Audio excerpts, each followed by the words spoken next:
History is not dead, it is hidden. Subscribe to ZX History and like this video to uncover forgotten legends and lost empires. Now, let's begin today's journey into the past. King Arthur, the once and future king of Britain. History remembers emperors by their crowns. It remembers conquerors by their wars. But some names are remembered not because they ruled, but because they were never truly gone. Arthur, not a king of one nation, but a king of hope.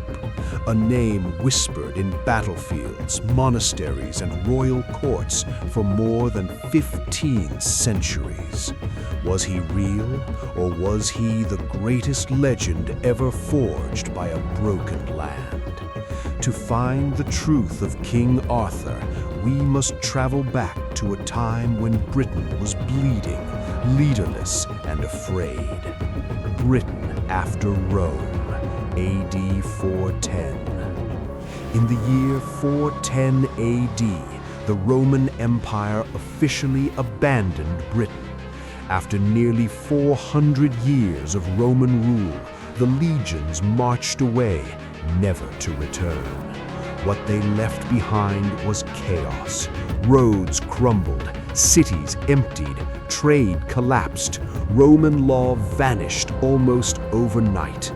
Britain fractured into dozens of small kingdoms ruled by local warlords.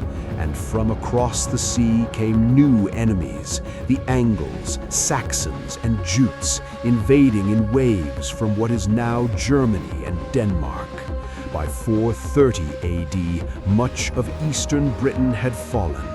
Villages burned, churches were destroyed, the native Romano-British population was pushed westward toward Wales and Cornwall.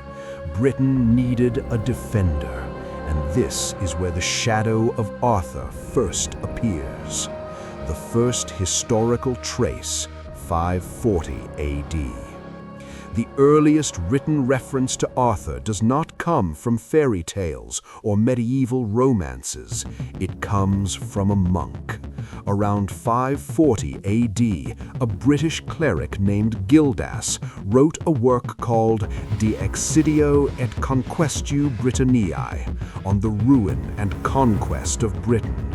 Gildas described a great British victory over the Saxons at the Battle of Mount Badon, fought around 493 to 500 AD. He did not name Arthur, but he described a mysterious British leader who crushed the Saxons so completely that peace followed for nearly 40 years. Later writers would fill in the name Arthur, the warrior of 12 battles. Around 830 AD, a Welsh monk named Nennius compiled a text called Historia Britonum. Here, Arthur finally appears by name, not as a king, but as a dux bellorum, a war leader. Nennius claims Arthur fought 12 battles against the Saxons. The final battle was Mount Badon, and there Nennius writes something extraordinary. Arthur killed 960 enemies in a single charge. Exaggeration?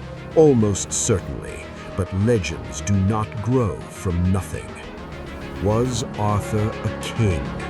In the earliest sources, Arthur is never called king. That title comes later. In the 12th century, Geoffrey of Monmouth changed everything.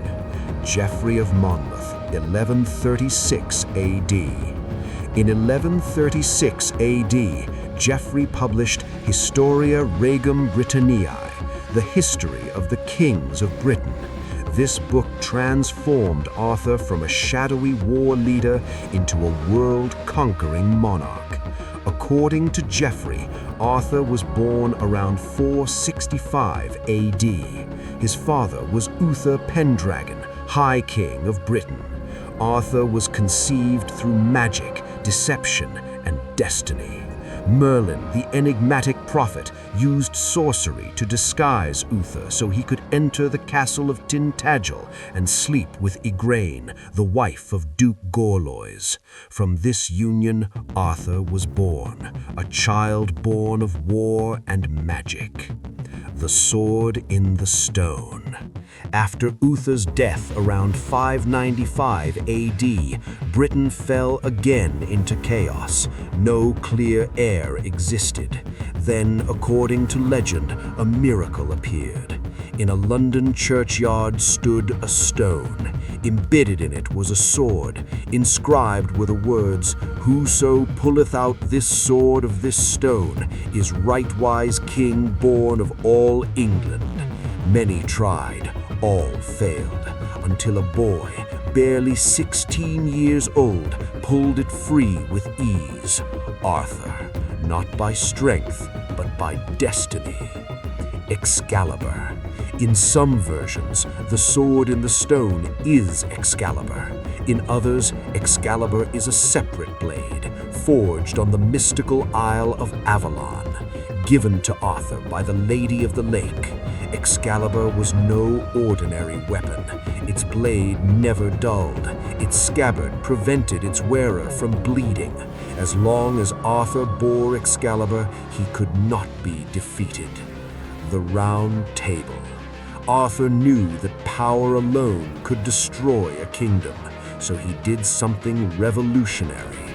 He created the Round Table. No head, no foot, no seat above another.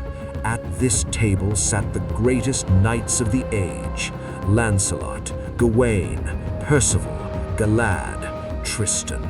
Men sworn not just to fight, but to uphold justice, mercy, and honor. Camelot was born, not merely a castle, but an idea. Camelot, utopia or illusion? Camelot represented an impossible dream, a kingdom without tyranny, power balanced by morality, strength guided by compassion. But perfection cannot survive humanity, and the seeds of Camelot's destruction were already planted. Guinevere and Lancelot. Arthur married Guinevere, likely around 500 AD in legend. She was beautiful, intelligent, and admired by all, especially by Sir Lancelot, the greatest knight, Arthur's most loyal champion, and Guinevere's forbidden love. Their affair, whether emotional or physical, fractured the Round Table. Brother turned against brother, trust turned into suspicion. Camelot began to rot from within. Mordred, the traitor. The final blow came from Arthur's own blood.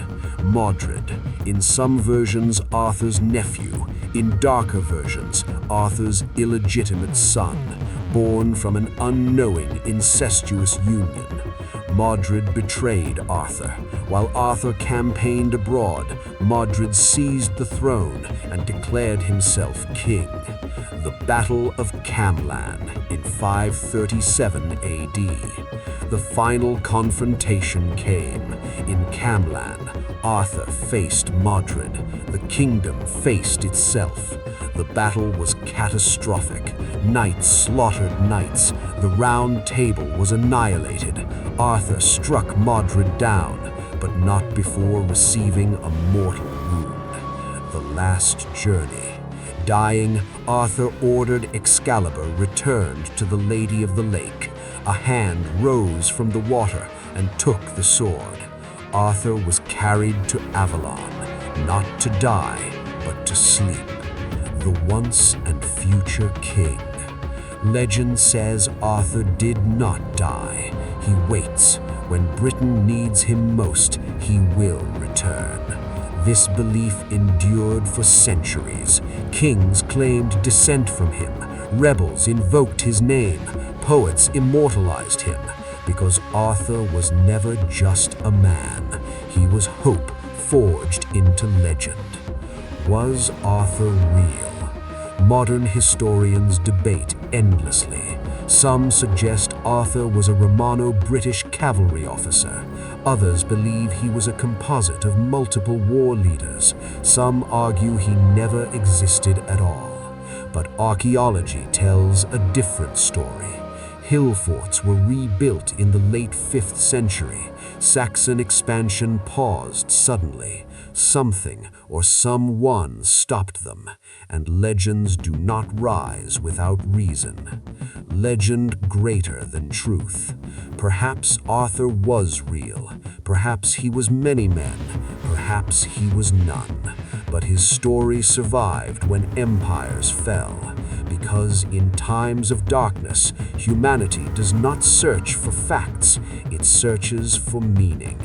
Rome abandoned Britain. The Saxons burned it. History forgot it. But a legend stood in the ashes. A sword, a king, a promise. And somewhere beyond time and myth, Arthur still waits.